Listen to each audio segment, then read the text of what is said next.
Hello, good morning. Um, well, it's our first little podcast to review some Japan stuff, and serendipity has played its part this week because we've got Tin Drum and Gentleman Take Polaroids um, getting the vinyl reissue treatment. So I know some of you have been having your copies arrive through the post last 2 or 3 days. Mine came yesterday, so I had a good listen to them last night, and got to say they sound absolutely fantastic. I'm very very happy with the way they sound. Um, Obviously we have to play them at 45 RPM. Don't forget that. But also they've reissued them as a cheaper 33 RPM issues, single sleeves. The 45 RPM are gatefold sleeve. And we'll go through them now. Um, which one should we do first? Polaroid.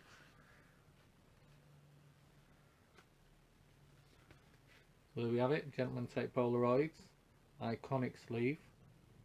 Um, this really does sound the dogs. It's I don't know how they do it, but Chanson's drumming is amazing, especially on the methods of dance. The opening hi hats, is it? Uh,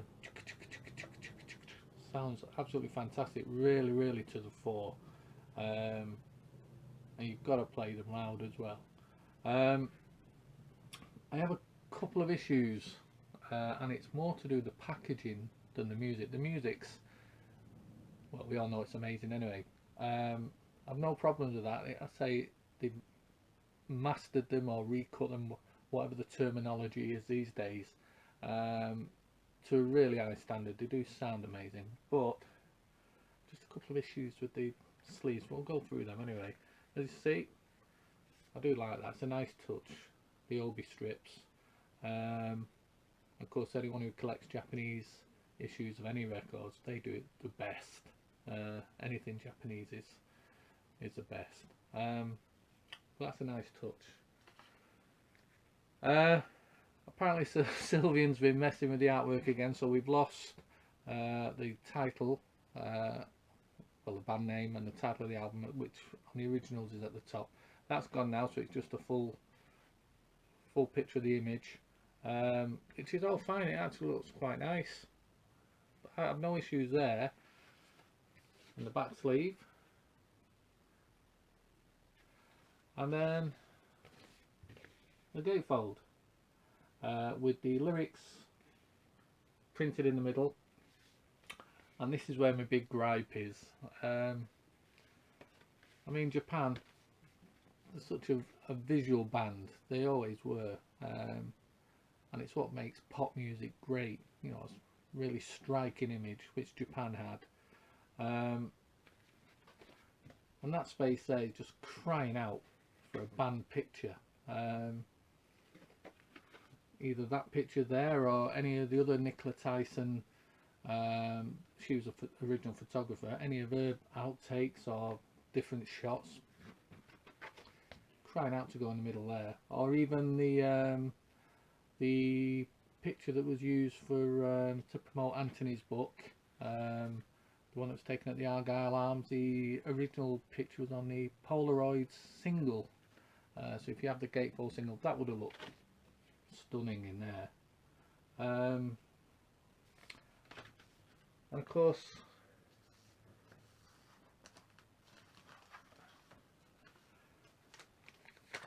plain white sleeve to house the records in. Now that's crying out to have the lyrics on there instead. Put the lyrics on the inner sleeve, and band shot could have gone in the middle.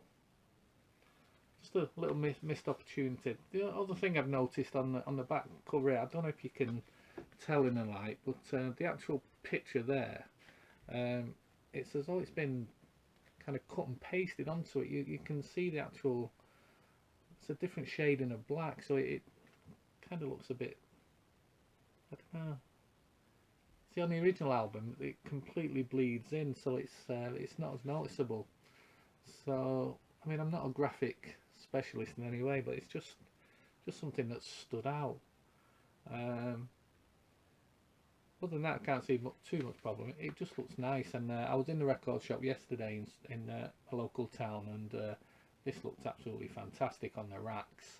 Um, it certainly catch my eye if I wasn't a fan. Whether it'll encourage other people to buy, who knows? Hope so. Anyway, um, so yeah, this is a 45 RPM remaster, and inside as well, you also get download card. I mean, these should be in any reissues, any albums, any any albums that are reissued on vinyl should always have a download card. Should be a matter of course, really. But anyway, good to have them in there. Then another little gripe: you get a certificate with these explaining the mastering, half-speed mastering process, but it's just a generic certificate. It's not. It doesn't mention anything about Japan or Polaroids album or anything like that. It's just a generic certificate. It would have been nice if it was labelled for Japan, so it's a bit more personal to the record. But it'd be nice to have, but they could have made a bit more effort. So you get a certificate inside, and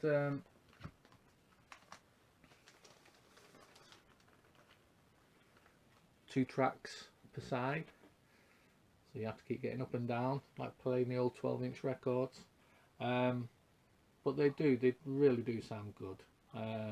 Swing, I had that very loud yesterday. Sounds fantastic. They all do. I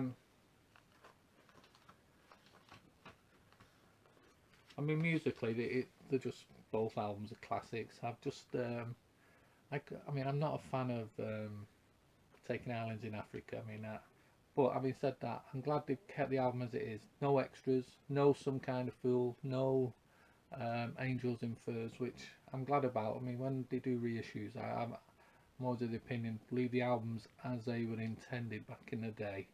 And also, if you've heard the original Some Kind of Fool, it's a bad quality bootleg going around on YouTube that was recorded at one of the bamboo parties back in the 80s. And it does sound a bit, to my ears, a bit too much like The Other Side of Life, with the strings, and the French translation of the lyrics is a bit cheesy. So I'm glad they've left it off. I mean, whether we get to hear it one day in a Japan box set, who knows? Don't look likely, but you never know. But no, I'm glad they've left the album as it is. It's a cracking album, and it's about time Virgin give Polaroids the treatment it deserved. It's a fantastic LP. So that's Polaroids. And next we have the critically acclaimed Tin Drum. Again, with the lovely little Obi strip. It's a really nice touch. Again, classic album it is. I listened to this yesterday and it sounds really nice. The way they've remastered, whatever the terminology is, the way they've done it, it sounds really spatial, both albums. And I'm lucky enough up here in my loft to have a 5.1 set up. And it sounds like the stereo, the way it pans, it's really wide sounding. That's the best way I can kind of describe it. You can got lots of width to it. Sound like a football manager now. But no, they've done a really good job on both albums. Again, gatefold sleeve. Again, put the lyrics in the middle, and it's crying out for a band shot in there. It really is. There's so many they could have chose. I mean, I know on some of the CD reissues, they've got this with none of the band members there, just 4 empty chairs. I mean, that would have looked fantastic in the middle. And again, generic plain white sleeves.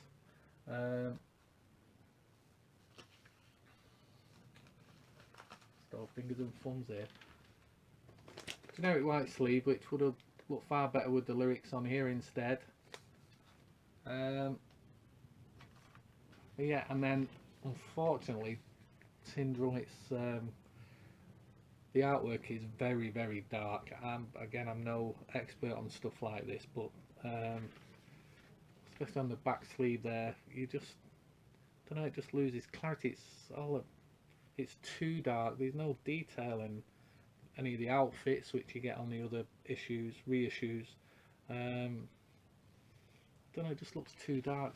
The front sleeve, it's too dark. I never understand how they get this thing wrong. But that's a shame. I mean, it's so the general buying public, they won't notice, but you know, geeks like us, we do. We notice these things. Um, but yeah, it does sound fantastic though. It's worth every penny for just for the sound. The music's the important thing ultimately, isn't it? But yeah, that sounds great.